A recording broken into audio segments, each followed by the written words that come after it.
Baik Mas, makasih. Jadi untuk kesiapan SDP sendiri, kami dari operator penyeberangan ya, perlu diketahui dulu di halayak umum bahwasanya SDP di sini tidak kerja sendiri.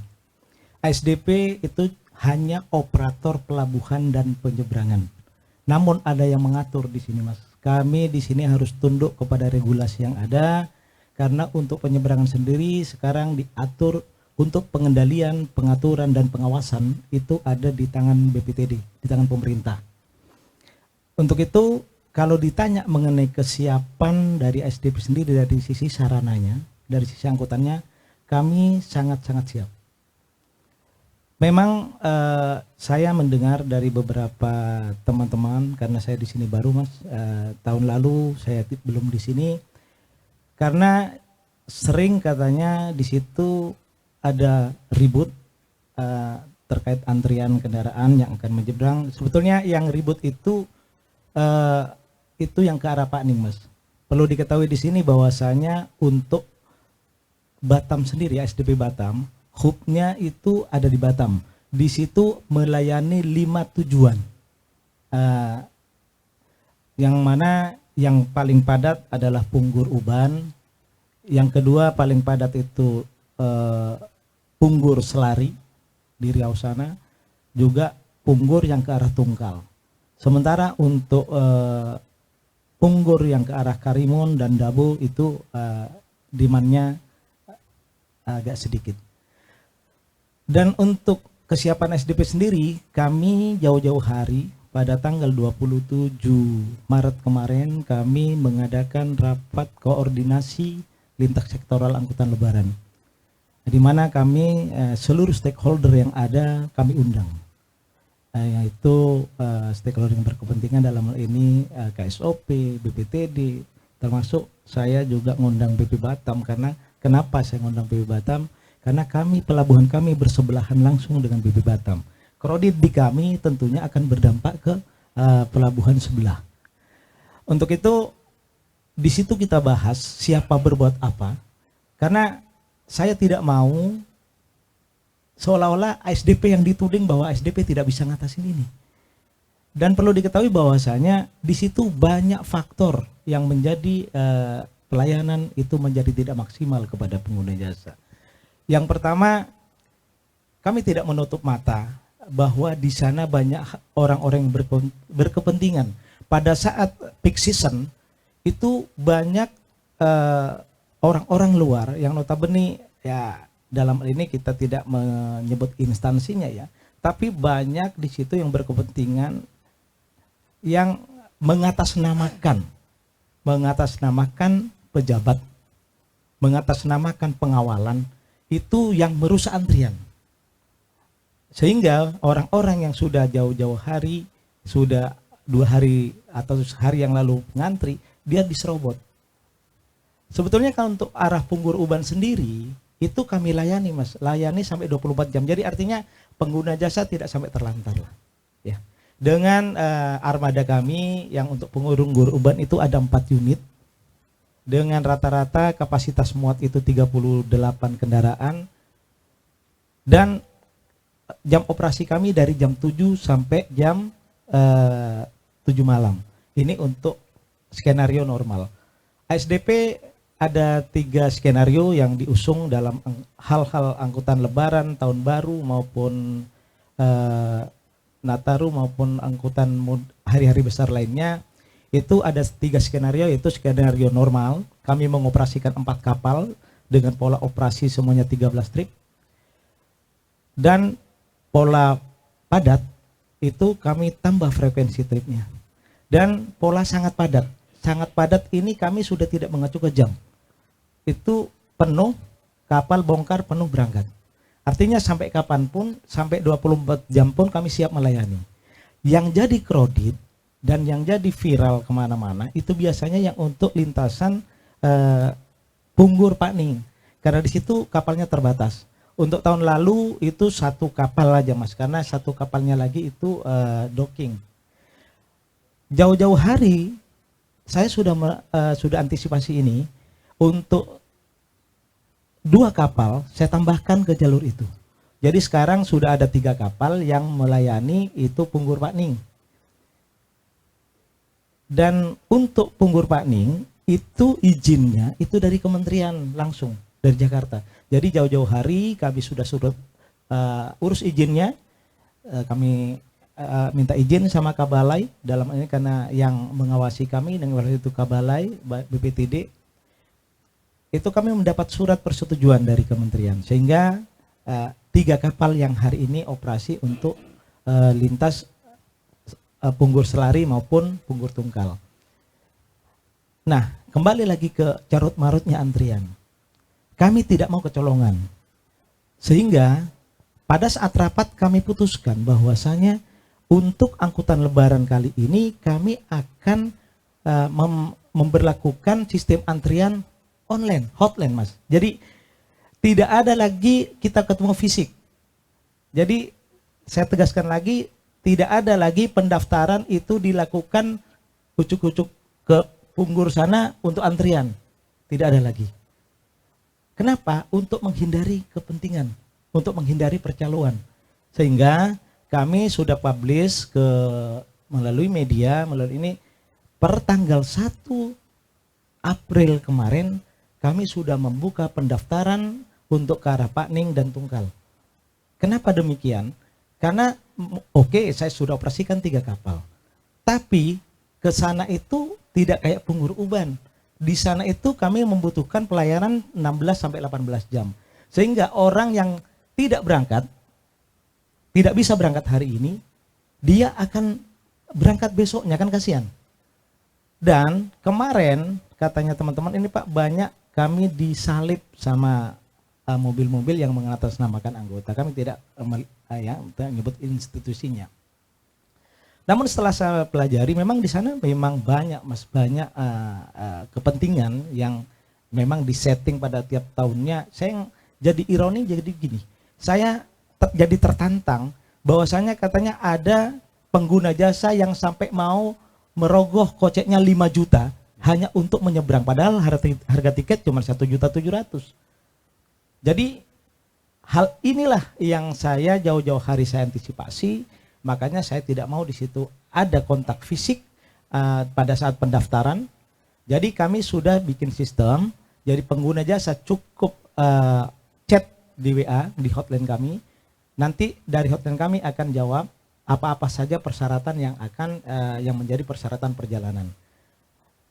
Setelah yang bersangkutan kita kasih formulir, formnya isi, pengguna jasa yang isi, baru dikirim lagi ke kami. Setelah semuanya terverifikasi dengan baik, kami kasih nomor antrian Mas. Antrian pun kami ini lewat WA. Kenapa harus begitu? Saya jauh-jauh hari harus tahu dong, yang berangkat tanggal sekian, ini kira-kira berapa mobil. Kalau yang kemarin kan saya tidak tahu Mas. Kalau yang sekarang, saya membuka itu dalam rangka memberi kepastian keberangkatan kepada orang-orang itu. Kalau kemarin kan langsung numpuk, tidak tahu kapan mau berangkat. Tapi saya harapkan memang saya akui bahwa saya pelabuhan kami ini Mas, daya tampungnya sangat kecil. Ya, belum ada pengembangan. Mungkin nanti saya akan koordinasi sama beliau ini bagaimana untuk ke depan.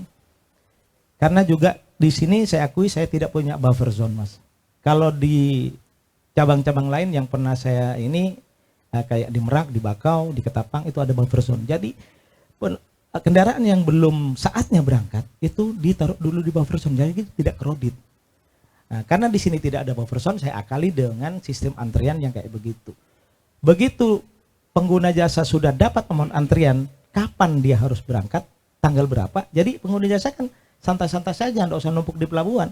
Mau tanggal 17 sudah kepastian keberangkatan tanggal 17, dia tanggal 17 2 jam sebelum kapal berangkat dia sudah harus di sana. Saya pikir dengan begini, inilah treatment bagaimana ASDP menyiapkan dan menjamin kepastian keberangkatan kepada pengguna jasa. Ya mungkin dalam hal ini memang banyak ya. Saya begitu buka 2 hari, hotline itu sudah banyak yang komplain. Pak, kenapa saya sudah mulai kemarin belum dapat jawaban? Ya saya mohon maaf, yang ini yang daftar perlu diketahui mulai dari tanggal 1 sampai tanggal 5 kemarin sudah 3.000 unit. 3.000 unit? 3.000. 3.000 pendaftar. Tapi kan kami punya kapasitas angkut itu kan tidak mungkin sampai ke sana. Tapi kadang-kadang ya masyarakat juga mungkin ketidakpahamannya, dia begitu habis chat karena 2-3 menit tidak dibalas, ngechat lagi. Jadi dia terspam, Mas. Jadi tadinya itu di atas kan kami urut dari yang paling bawah tuh, yang paling awal. Tapi karena terspam terus, dia posisinya di atas terus, dia sehingga komplain ke kami. Maklumlah, ini kan memang suatu terobosan. Tentunya memang nanti ada perbaikan di sana sini, dan satu terobosan ini tidak langsung sempurna. Tentunya memang ada harus ada langkah-langkah konkret dari kami untuk perbaikannya ke depan. Tapi minimal ini untuk menghindari antrian, untuk menghindari carut-marutnya kendaraan yang ada di sana, dan untuk memberikan kepastian kepada pengguna jasa kapan dia harus berangkat dan ikut kapal apa. Itu mungkin, Mas. Ya. Kalau satu hari rencana bisa meng-cover berapa penumpang? Kalau penumpangnya itu sendiri kami terus terang kalau di ferry ini, Mas, kan punya punya kapasitas angkut. Ya. Kapasitas angkut kami untuk penumpang itu sendiri itu rata-rata 350 orang ya. 350 orang dan 33 kendaraan campuran. Nah, kalau mobil kecil semua mungkin bisa sampai 36, 37, 38 kendaraan lah. Dari itu kami bikin sistem itu, kami tentunya sudah mengukur tanggal 1 umpamanya ada cuma 1 keberangkatan kapal. Tanggal 2 mungkin 2. Jadi genap ganjil. Kalau hari ganjil itu kami 1 kapal. Kenapa? Karena kapalnya cuma 3. Di sini 1 kapal, otomatis perberangkatan dari Pak Ning itu 2 kapal. Ya. Tanggal 2-nya dari sini 2 kapal, dari Pak Ning 1 kapal. Tentunya kami harus menyesuaikan kuota itu. Makanya kemarin ada teman-teman juga yang nanya, kira-kira berapa Pak yang bisa diangkut dalam momen angkutan Lebaran ini? Dalam momen ini kami buka, biasanya ini yang ramai kan pendaftaran mulai tanggal 13 ya. Tapi saya menghimbau kepada pengguna jasa untuk jauh-jauh hari bisa merencanakan perjalanan ini. Jadi mulai tanggal 10 kami sudah operasikan di situ kapal sistemnya 2121. Untuk 1 hari ke Pak Ning itu kalau 2 kapal itu bisa memuat 35 kali, bisa kurang lebih 70 kendaraan. 70 kendaraan kalau penumpangnya di situ rata-rata 5 orang. Kan begitu? Ya. Tinggal kalikan aja. Selebihnya bagaimana Pak? Tentunya kan nanya, bagaimana dengan penumpang pejalan kaki dan roda 2? Kan gitu. Ya, kekurangan daripada kuota yang ada itu kami jual untuk pejalan kaki dan roda 2. Namun dari kapasitas itu sebetulnya kapal feri ini, Mas, saya bilang safety-nya sangat berlapis ya. Karena alat-alat keselamatan yang ada di kapal feri ini, keumpamanya kapasitas angkut 350. Kami punya alat keselamatan yang tersedia itu sampai 800.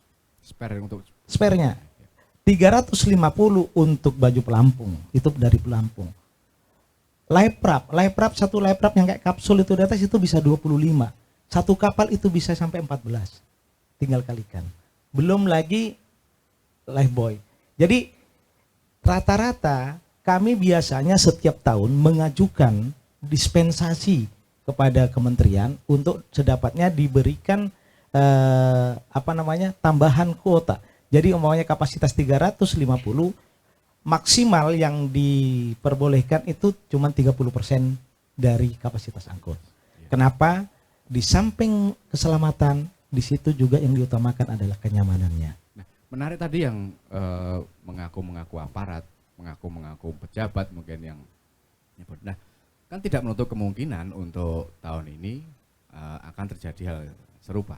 Kira-kira gimana, Pak? Baik. Jadi jauh-jauh hari juga sudah saya sampaikan. Tentunya dari kuota yang saya jual, memang kami sisakan, Mas. Kami sisakan karena di situ yang takutnya ada ambulan. Ambulan ini mau tidak mau, suka tidak suka harus diangkat. Dan pejabat ya Forkopinda dalam ini ya. Saya kalau semuanya ngaku pejabat, saya tidak ini. Tapi yang dipersyaratkan adalah memang betul di dalam mobil itu ada pejabatnya loh, Mas.